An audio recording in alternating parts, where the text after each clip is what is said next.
Brazil আর বাংলাদেশের অর্থনৈতিক সম্পর্কটা বেশ দ্রুত বদলে যাচ্ছে, যা হয়তো অনেকেরই নজরে পড়েনি। যেটা একসময় খুব সাধারণ পণ্য কেনাবেচার মধ্যেই সীমাবদ্ধ ছিল, সেটা এখন কিন্তু তার চেয়ে অনেক বড় একটা দিকে মন নিচ্ছে। আজকে আমরা দেখব কিভাবে এই দুটো দেশ মিলে গ্লোবাল সাউথ, অর্থাৎ উন্নয়নশীল দেশগুলোর মধ্যে বাণিজ্যের জন্য একটা নতুন মডেল বা ব্লুপ্রিন্ট তৈরি করতে চলেছে। চলুন আলোচনাটা শুরু করা যাক ব্রাজিলের রাষ্ট্রদূতের এই শক্তিশালী বক্তব্যটা দিয়ে। এটা কিন্তু শুধু একটা কথার কথা নয়, বরং একটা বড় পরিবর্তনের ইঙ্গিত।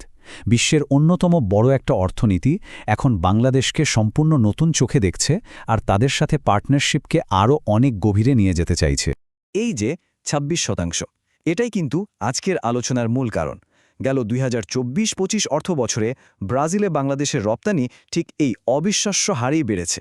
এটি পরিষ্কার যে পর্দার আড়ালে বড় কিছু একটা ঘটছে, আর এই দুই দেশের সম্পর্কটা খুব দ্রুত একটা নতুন দিকে এগোচ্ছে। তো এই যে পার্টনারশিপে কথা হচ্ছে, এটা এখন ঠিক কোন পর্যায়ে আছে? চলুন একটু গভীরে গিয়ে দেখি তাদের দ্বিপাক্ষিক বাণিজ্যের আজকে চিত্রটা আসলে কীরকম। দেখুন, এই স্লাইডে প্রথম যেটা চোখে পড়বে তা হলো বিশাল একটা বাণিজ্য ঘাটতি। কিন্তু আসল গল্পটা কিন্তু এই ঘাটতি নিয়ে নয়।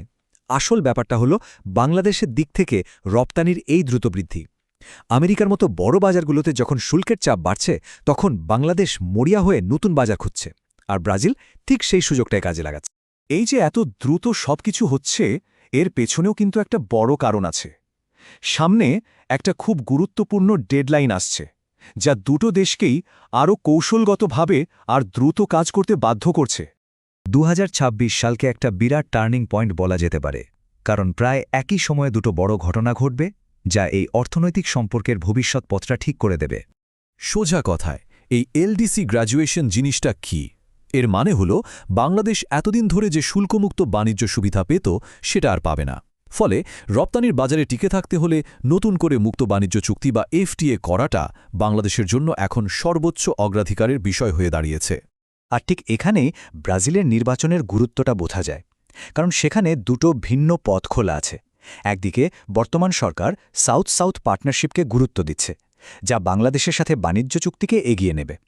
অন্যদিকে বিরোধী দল জিতলে ব্রাজিলের ফোকাস আবার আমেরিকা আর ইউরোপের দিকে ফিরে যেতে পারে, আর তখন হয়তো বাংলাদেশের সাথে এই চুক্তিটা পেছনের সারিতে চলে যাবে। চলুন এবার একটু সামনের দিকে তাকাই।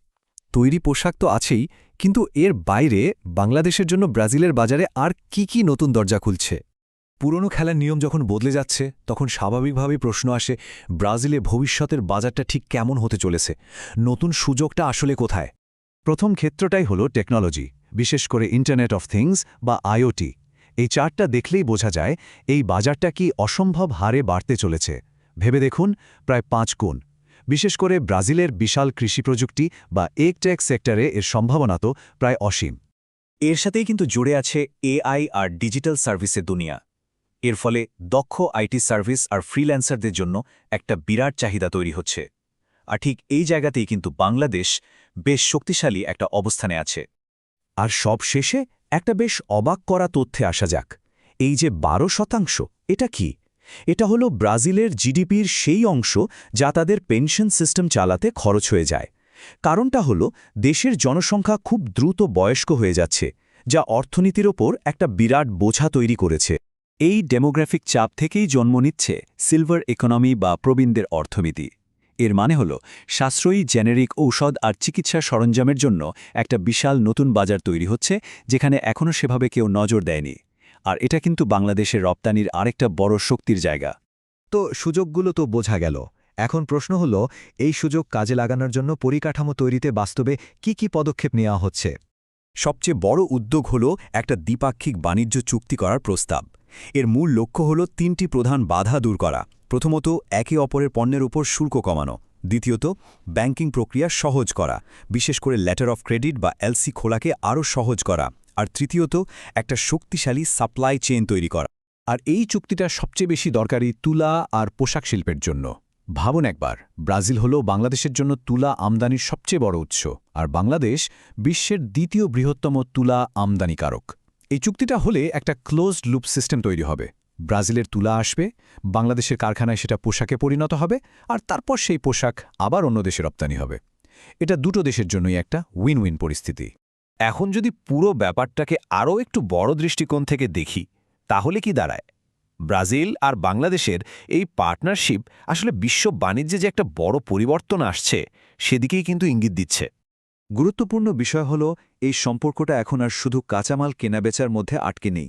এটা এখন প্রযুক্তি, ডিজিটাল সার্ভিস আর একে অপরের প্রয়োজনের উপর ভিত্তি করে একটা অনেক বেশি আধুনিক আর সমন্বিত পার্টনারশিপে পরিণত হচ্ছে। আর এটাই আমাদের শেষ এবং সবচেয়ে বড় প্রশ্নটার দিকে নিয়ে যায়। গ্লোবাল সাউথের দুটো বড় অর্থনীতির মধ্যে সহযোগিতার এই যে মডেলটা আমরা দেখছি, এটা কি প্রথাগত পূর্ব পশ্চিম বাণিজ্য পথের ওপর নির্ভরতা কমিয়ে একটা নতুন ধরনের বিশ্ব বাণিজ্যের ব্লুপ্রিন্ট বা নীলনকশা হয়ে উঠতে পারে? ভাবার বিষয়।